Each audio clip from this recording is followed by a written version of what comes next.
Under a grey northern sky in 1939, long wooden barracks like these became home to Ravensbruck's first prisoners. This remote camp, built on the edge of a swampy forest about 50 miles north of Berlin, was destined to be the Nazi Reich's largest concentration camp for women. Over the next 6 years, the camp would expand relentlessly, enclosing forests with high fences and watchtowers. By its end, it would imprison tens of thousands of women and girls from all over Europe, leaving behind a legacy of horror and survival.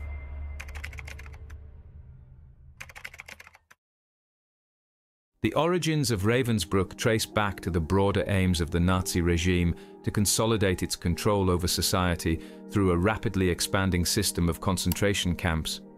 After Adolf Hitler's rise to power in 1933, the Nazi government, under the control of the SS Schutzstaffel, a paramilitary organization led by Heinrich Himmler, began building camps across Germany to imprison, punish, and ultimately annihilate those they deemed undesirable. By the late 1930s, existing camps were overcrowded, and the Nazi leadership saw a need for a dedicated facility to imprison women. On Himmler's orders, the SS began constructing a new concentration camp exclusively for women in 1938 near the village of Ravensbrück, about 90 kilometers north of Berlin. The site was chosen for its relative isolation and proximity to Berlin, which allowed for centralized administration and ease of transport. The camp officially opened in May 1939 and quickly became the central hub of a network of sub-camps. Over the next 6 years, more than 130,000 women and children, along with thousands of men, would be imprisoned there. In its first year, it received the inmates of the closed Lichtenberg women's camp. From the start, Ravensbrück was designed almost entirely for female prisoners. A separate men's compound was later added in April 1941, followed in mid-1942 by a nearby juvenile protective custody camp at Uckermark for teenage girls. At first, the camp had only about 18 barracks and could hold a few thousand people. By 1943, a crematorium was built on site, and by 1945, a crude gas chamber. It was originally intended for some 6,000 inmates, but despite its modest beginnings, Ravensbrück swelled to hold over 36,000 prisoners at the end of the war. The Nazis populated Ravensbrück with the people they most despised or feared. From the first transports, it held men and women labeled as social, political enemies, and others. SS records list the types of inmates: political prisoners, asocials, a Nazi term that included many Roma, Jews, Jehovah's Witnesses, and others classified as criminals, work-shy, or race defilers. As the war spread, women from across Europe were sent to Ravensbrück. By 1942 and 1943, large transports came from occupied Poland and the Soviet Union. Eventually, inmates came from over 30 countries. The largest groups were Polish women and Soviet citizens, along with Germans and Austrians, Hungarians, French, and many others. Among them were resistance fighters, forced laborers, gypsies, Jews, and clergymen, a cross-section of the peoples Europe's conquerors had deemed expendable. Ravensbrück's commanders were SS officers brought in from other camps. The first commandant, Günther Tamaschke, served briefly in 1939. He was followed by SS Captain Max Kogel at the start of 1940, and then by Fritz Sören from August 1942 until the fall of the Reich. Sören became infamous after the war. A French tribunal convicted him of war crimes and executed him in 1950. Each commandant oversaw an organization that included a political department, a camp doctor, and guards, most of them women trained as Aufseherinnen, overseers, at Ravensbrück. Over the camp's life, thousands of female SS guards passed through here. From the first arrivals, the message was clear. This place was a world set apart, a rigid society of cruel hierarchy where the prisoners, half-naked, starving, and frightened, were utterly powerless.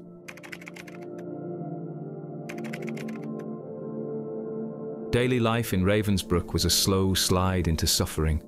Prisoners rose at dawn for brutal roll calls in the gravel yard, standing hours to count each body. Winter snow crunched underfoot, summer dust filled the air.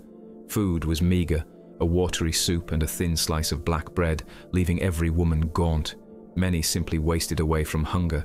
Disease and lice were rampant in the overcrowded barracks, spreading fever and death. After a while, we never accepted lifts and didn't dare go near any villages, recalled one survivor. Even outside the wire, fear and weakness kept the prisoners captive.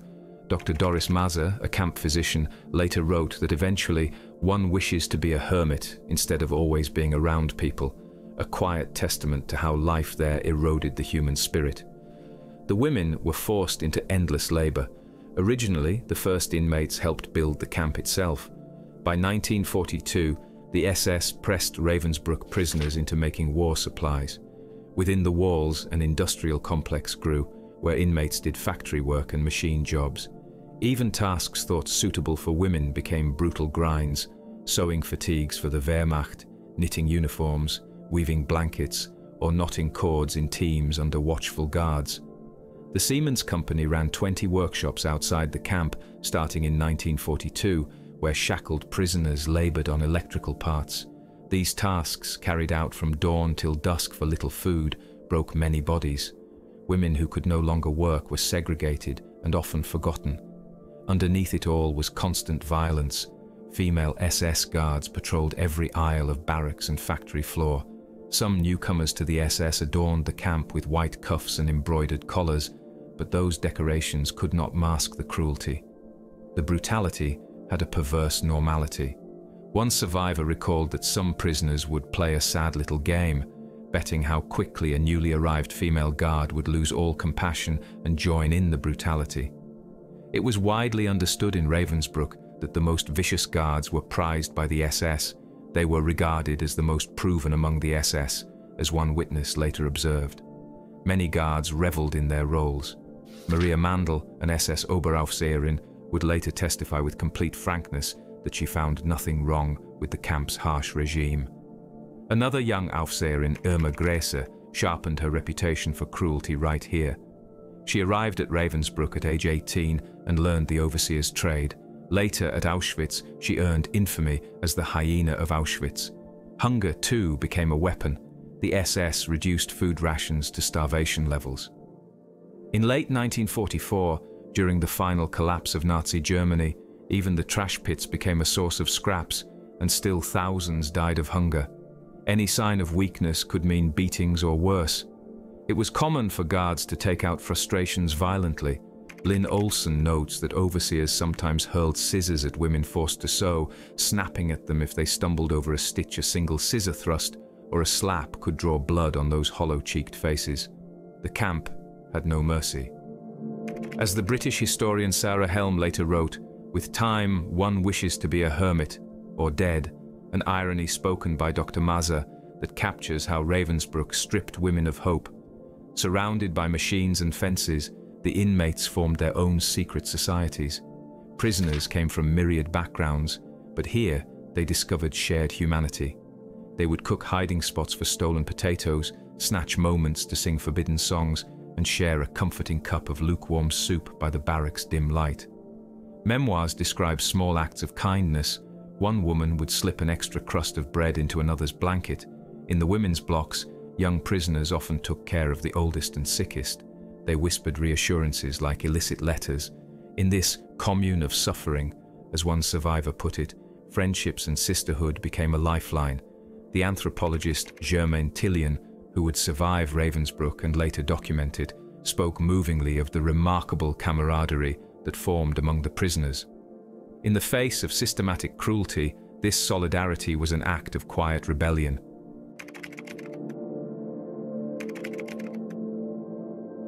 Ravensbrück was, at its heart, a killing machine. Even before the war's end, the SS used it to carry out mass murder and atrocity. Deep within the camp's bureaucracy was a grim ledger of lives extinguished. In 1941, the Nazis began sending their first expendables from Ravensbrück to the gas chambers of Action T4. Jewish inmates deemed unfit for labor were transported to killing centers.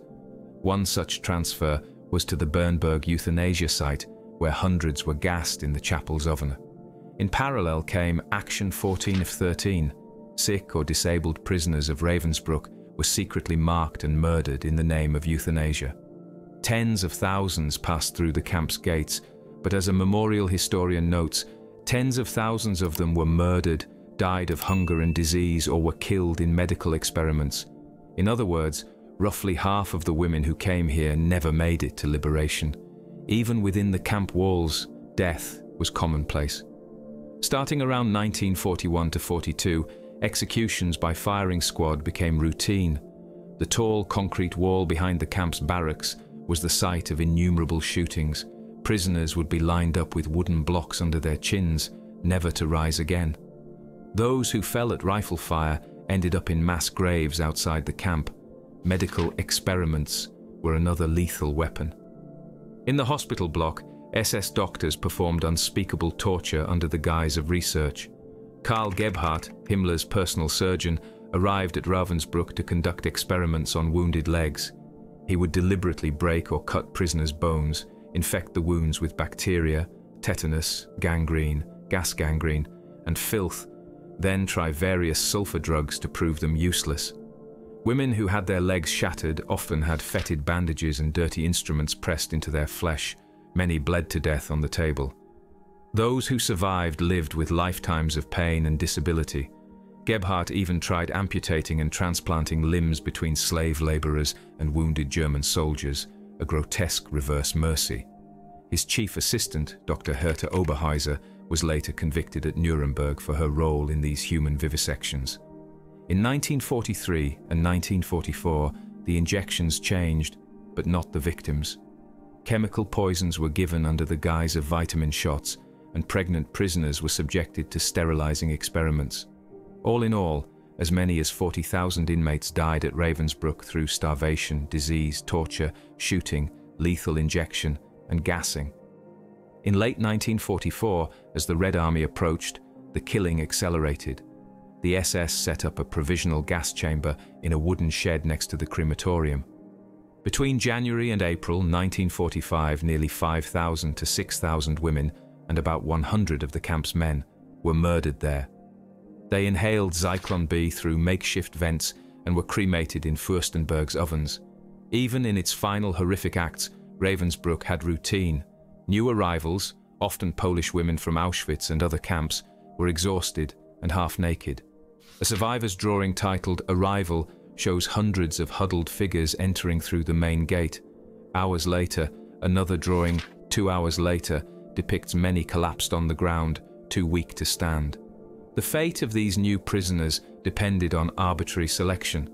Those who looked healthy enough were sent to work. The rest, the old, the very young, the ill, were marched off to the showers and never returned. By the end, the selection was nearly continuous. A Kripo van would claim a dozen old women from the infirmary each day for summary execution. In the last desperate months, officials kept lists of the chronically ill just so they could mark them for death. When Suren ordered evacuation, he left 2,000 very sick women behind who were unable to march. The Red Army found their bodies piled in the camp hospital as evidence.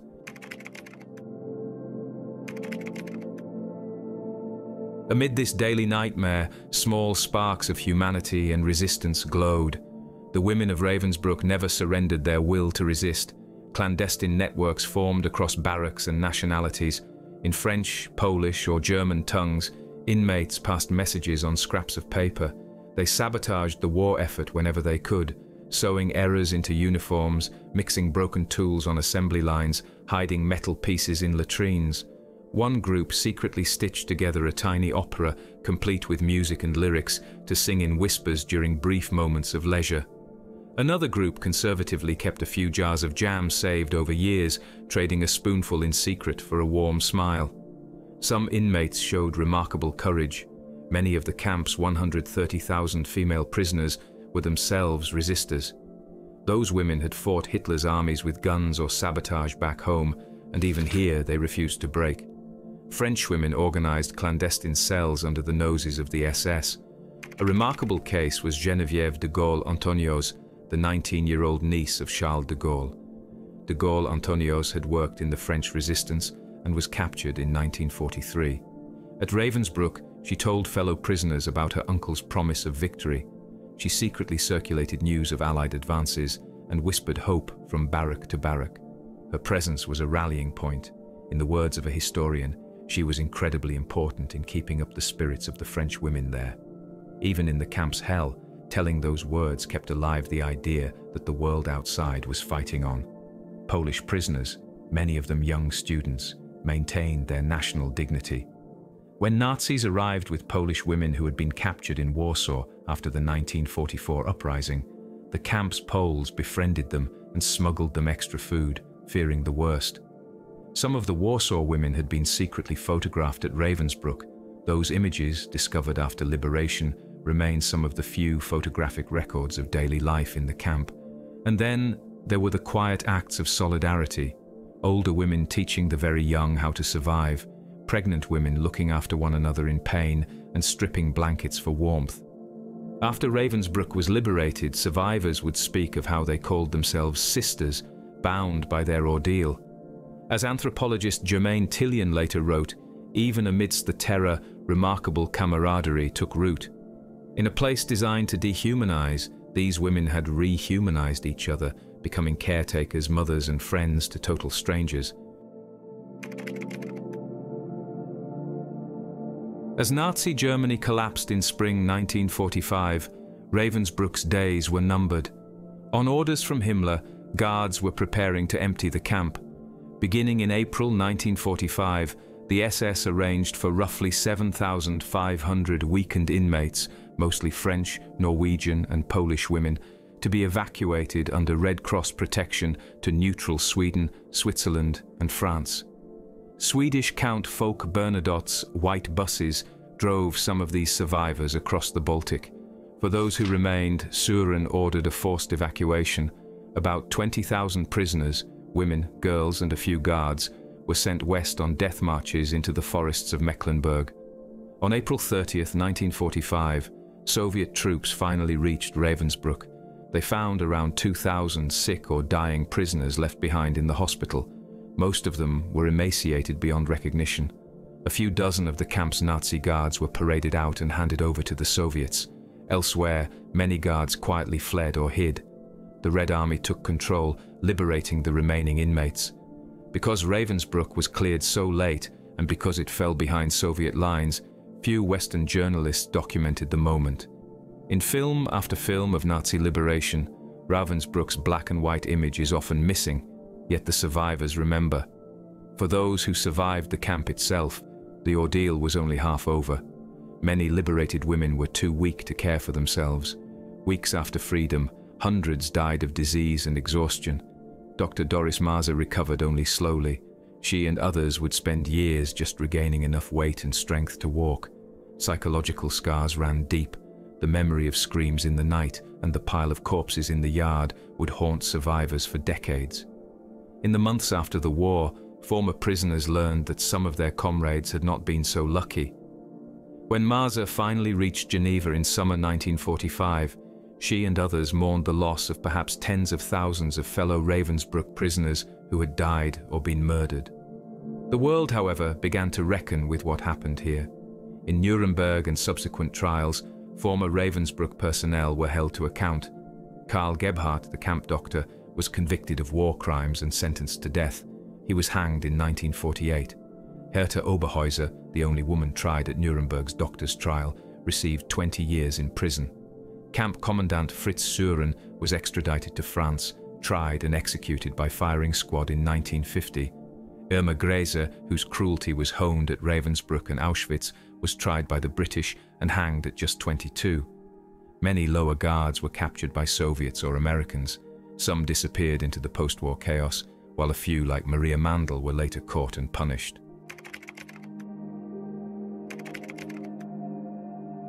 In the decades that followed, Ravensbrück faded from general memory, overshadowed by the larger camps of Auschwitz and Belsen. But its story lived on through survivors' voices. These women spoke, wrote, and testified. French prisoner Charlotte Delbo dedicated much of her life to writing about Ravensbrück and Auschwitz. Her memoirs, Auschwitz and After, preserve the personal truths of the camp experience. Germaine Tillion published accounts of Ravensbrück in the 1950s and 1970s, ensuring historians and new generations would not forget.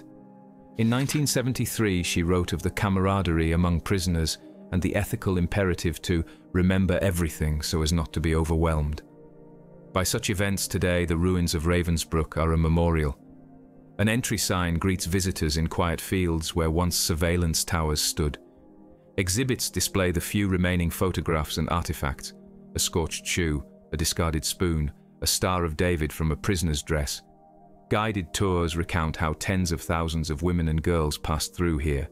In 2015, for example, historians counted 130,000 registered prisoners, including 48,500 Poles, 28,000 Soviets, and thousands from France, Hungary, and Germany. The names of those who died, at least 30,000 by conservative estimates, are known to scholars, but each name is a story. More than 70 years on, Ravensbrück remains a somber classroom.